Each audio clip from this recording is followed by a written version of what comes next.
ikut mengkomentari apalagi memblow up soal DJ Panda, Circle dan lain-lainnya. Om gimana Om? Sampai detik ini kan kemarin DJ Panda sudah buka suara di Dentsu ya? Ya. Jadi saya ini termasuk salah satu yang membuat viral juga di angkatan pertama. Ya karena tanggung jawab ya, karena kan saya kan penggemarnya si Brevi sama gengnya. Kita kan penonton setia Marparton itu ya. Ketika ada gerakan untuk adu circle kok merasa tertantang. Apalagi ketika kita menonton video-videonya masa lalu, TikToknya Panda ini kok songong banget gitu kan. Tapi kemudian ketika sudah menjadi rame, menjadi panas, kemudian saya dikontak sama kawan saya. Ternyata kawan saya itu ada saudara dari pihak DJ Panda gitu kan. Dan dia ajak temu. Saya buat apa gitu kan? Habis jelek-jelekin kemudian ngajak ketemu tuh ngapain gitu kan? Lalu begini. Ternyata waktu itu DJ Panda itu lagi di Kediri. Dia datang sama orang tuanya, datang ke Jakarta untuk menyelesaikan masalah. Jadi dia datang dari naik mobil tuh, nggak naik pesawat, naik mobil ke Jakarta untuk menyelesaikan masalah. Ketemu Erika tapi nggak ditemuin gitu kan. Ya karena kalau prinsipnya untuk menyelesaikan masalah ya oke. Nah akhirnya saya ngomong, statementnya gimana? Ya si Panda ini mengaku bersalah atas semuanya. Nah, kalau sudah mengaku bersalah ya sudah, berarti kan ya kita maafkan lah ya. Nah karena ya waktu itu akhirnya kita ketemu, dan ketika ketemu dijelaskan, sebenarnya saya nggak butuh penjelasan, cuma kan intinya dia ingin menyampaikan permintaan maafnya supaya masalahnya selesai. Jadi prinsipnya di situ. Dan jadi nggak peduli banyak yang bilang oh karena itu saudara dibatuin, enggak, karena dia sudah meminta maaf dan ingin menyelesaikan. Kalau dia nggak ingin menyelesaikan, kan ada nih sekarang banyak artis tuh yang kepingin ini diperpanjang supaya viral, supaya cuannya banyak ya kan. Tapi dia DJ Panda itu datang untuk mengucapkan salah dan menyelesaikan. Nah maka dari itulah akhirnya ya, karena kan kalau saya kan urusannya politik ya, urusan posting gitu kan. Ya saya kontak si Kodensu, bro lu mau nggak? Pas dia related banget dan pas ada ya udah akhirnya kita ketemukan dengan Kodensu dan tapi sebelum terjadi podcast kita wawancara dulu. Kita cecer dulu, lu itu bener nggak ngelakuin kayak gini? Gini kan. Nah dan dalam perjalanan itu kan kita juga terlalu yang dituduhkan tuh bener, karena kan sangat jahat sekali. Bahkan saya tuh ditelepon salah seorang ya pejabat lah kan, lu ngapain belain Panda, itu orang jahat loh, sampai begitu kan, sampai seperti itu, jahat loh. Dia itu mau nyelakai anaknya, dia itu mau menghancurkan karir pun. Serem banget kayak psikopat itu kan. Nah ternyata ketika kita ketemu ya dia dan bener depresi, jadi bukan settingan ya, dan orang ini orang main karakter, enggak, kita tahu kan. Nah akhirnya apa, ya saya bantu minta sambungkan ke Dentsu. Nah di situ kita jelaskan, jadi ada beberapa statement akhirnya kan yaudahlah, paling enak kalau dengan posisimu itu kan mungkin bener nggak tahu ya, dia sampai nggak semi kayak amnesia gitu loh. Tapi jadi ketika ditanya itu ingat nggak setahu nggak sih, nggak ingat, tapi ya takut gitu. Kayak statement yang dia membuat postingan itu kan setahu sih nggak, tapi ya nanti kalau ternyata iya juga nggak tahu gitu kan. Nah, akhirnya dia ngomong ya semua blame salahin ke aku semua lah, wis anggap aja iya. Jadi singkat cerita DJ Panda ini istilahnya udah surrender lah, tidak ada perlawanan sama sekali, tidak ada pembenaran sama sekali. Semua yang melakukan tindakannya itu dianggap salah. Bahkan ketika kasus yang video parodi pun dia mengambil tanggung jawab, semua dilimpahkan. Nah, ya akhirnya terjadi seperti itu ya. Akhirnya kemudian podcast di Dentsu itu terjadi. Ayo, dan ini Pak, dari abang sendiri kan ada gerakan cancel DJ Panda itu ya, Pak? Itu abang setuju apa enggak, dan jadi apa abang bakal cancel bikin? DJ Panda itu yang dilakukan oleh netizen sendiri ya. Jadi mereka itu menteror setiap klub malam itu kan, di DM-in apa segala. Waduh, saya aja sampai sekarang tuh kalau lihat buka DM itu ngeri-ngeri sedap. Ada yang maki-maki, ada yang apa, ini kadang-kadang ya maklum lah, cowok ganteng itu begitu. Coba kalau abang-abang Gojek kayak gitu kan nggak bakal terjadi seperti itu ya. Jadi abang bakal ngasih bikin video lagi ya buat jadi gini, DJ Panda. Tadi pun saya kontak sama si Panda, dia bilang kalau perlu nggak usah dibahas lah, aku udah stop ya sudah. Saya menghormati beliau, ya kan, saya menghormati beliau. Intinya dia stop ya, ini kan karena Anda tanya ya udah saya jawab yang itu ya.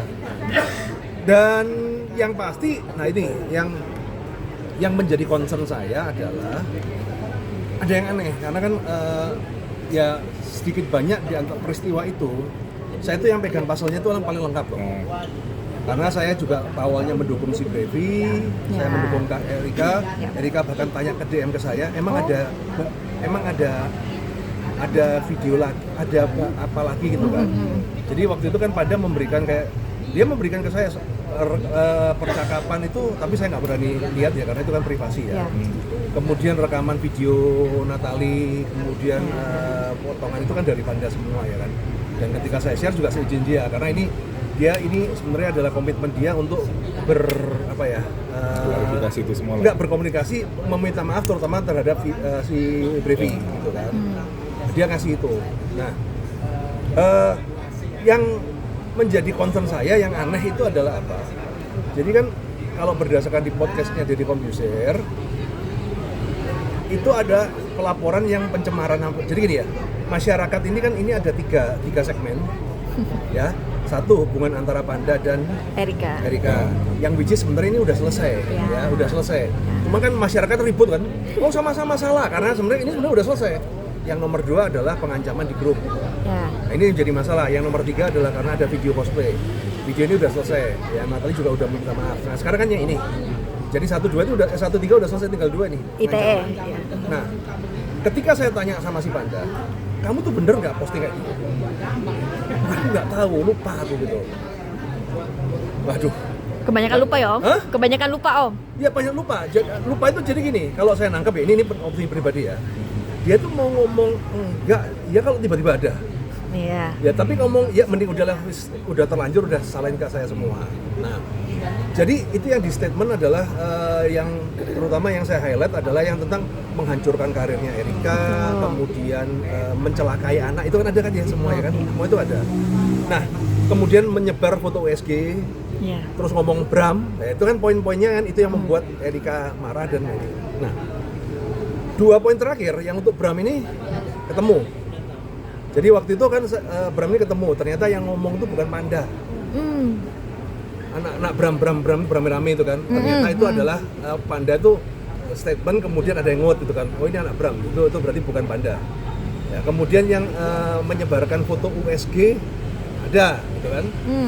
Nah, tapi yang chat mengancam Erika kemudian sampai mencelakakan anaknya ini harusnya ini kan diposting di grup yang membernya 500 ya, walaupun 24 jam tapi kan selama 24 jam kalau ada statement seperti itu kan harusnya kalau netizen itu kan pasti loh pasti ini menjadi ujung tombak pasti, gara-gara ini pasti untuk menghancurkan tuh netizen kita itu kan haus darah kan.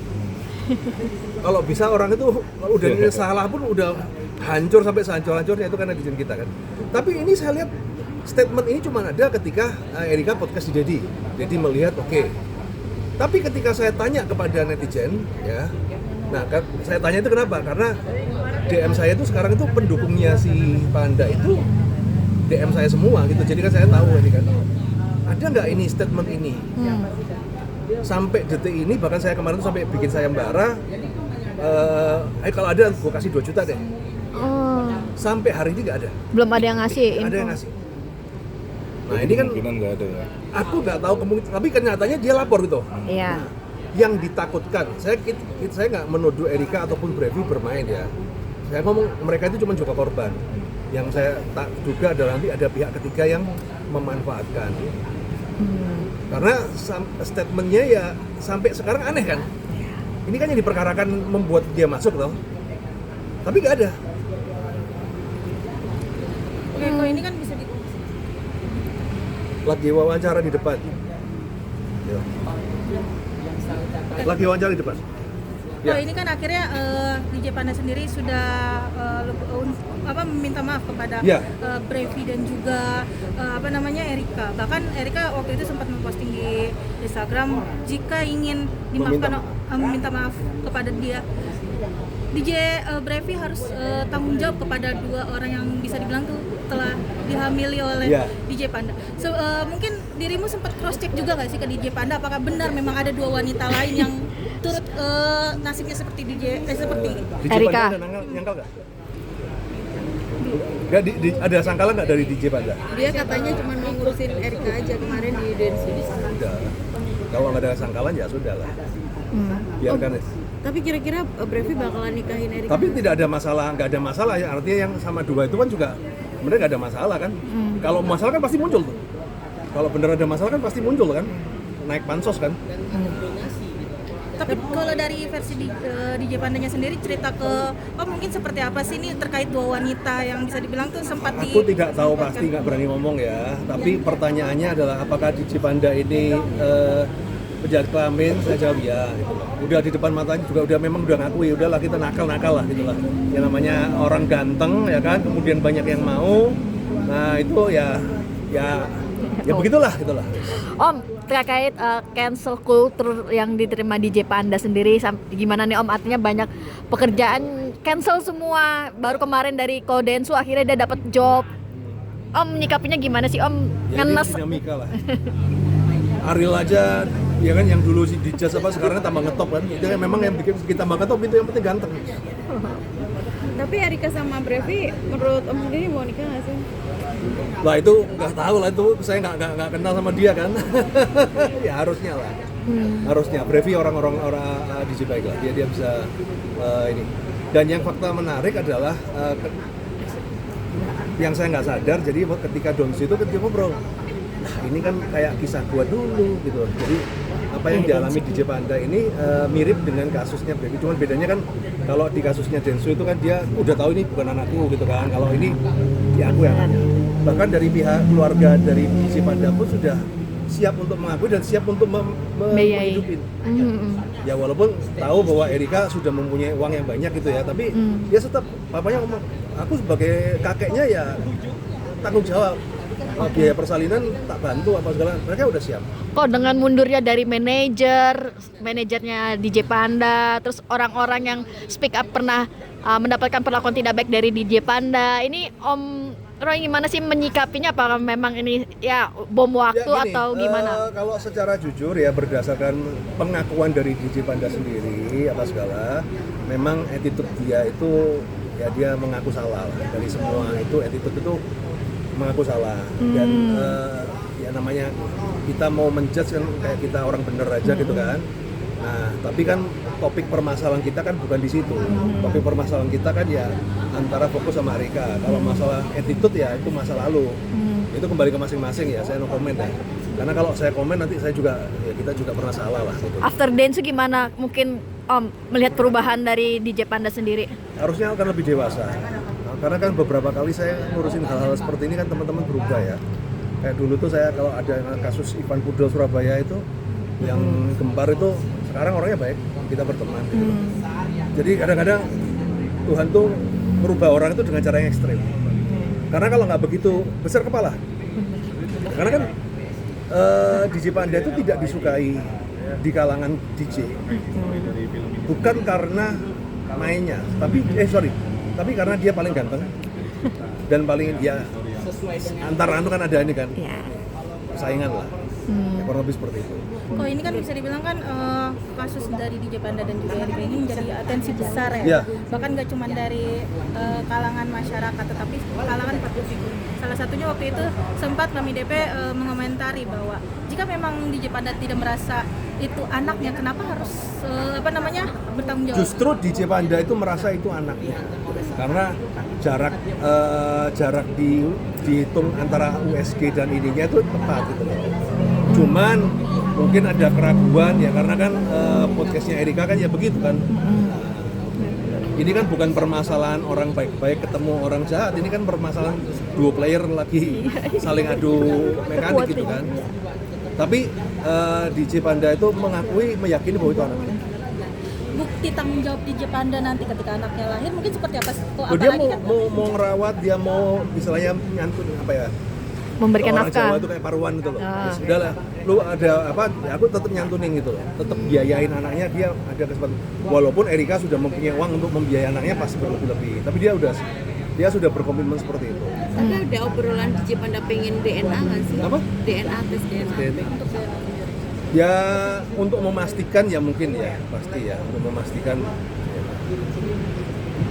Oke mungkin untuk kondisi. Terutama kalau DNA itu ya mungkin justru ke keluarganya sih. Kalau di DJ Pandanya sih yakin, tapi kan papanya kan ya udahlah ini bener putuku nggak gitu kan, kalau bisa sama-sama tes DNA. Oke, mungkin Om terakhir Om, ini kan jadi setelah pasca dari Densup, mungkin netizen jadi kayak sekarang membela Panda, artinya semua mungkin Dan gini ya, gimana? Panda ini tidak berniat untuk memperpanjang ini. Karena kalau dia mau riding the wave, pasti dia terima semua podcast. Ya, buktinya begitu selesai di Densus stop, dia nggak ada podcast apa-apa lagi kan. Artinya dia memang ya dia ingin masalah ini selesai. Jadi ya harusnya happy ending. Harapannya Coba waktu itu saya bawa ke tempat lain malah tambah amburadul tuh. Tapi kan bisa dibilang saat ini kan DJ Panda sudah dilaporkan oleh Erika ya. Ya. Mungkin gimana nih kok dari DJ Pandanya sendiri sempat cerita. Jadi kemarin sudah kita ngobrol, dia siap kalaupun sampai terjadi apa-apa dia menyesal dengan segala konsekuensi, kalau hukumnya berlaku pun dia siap. Itu yang diomongin ke saya, dan itu juga yang disarankan ke papanya. Udah kamu jadi lelaki harus tanggung jawab. Kalau memang salah. Kalau memang ini ya udah siap. Berarti bisa dibilang DJ Panda siap untuk melakukan proses hukum ya kok? Ya. Cuma kan kalau namanya melapor itu kan semua orang itu kan bisa melapor. Cuma nanti kan kita tunggu apakah laporannya itu naik dari lidik ke sidik, kemudian ditetapkan tersangka, itu kan masih tunggu. Udah kurang lebih seperti itu ya. Ya wes.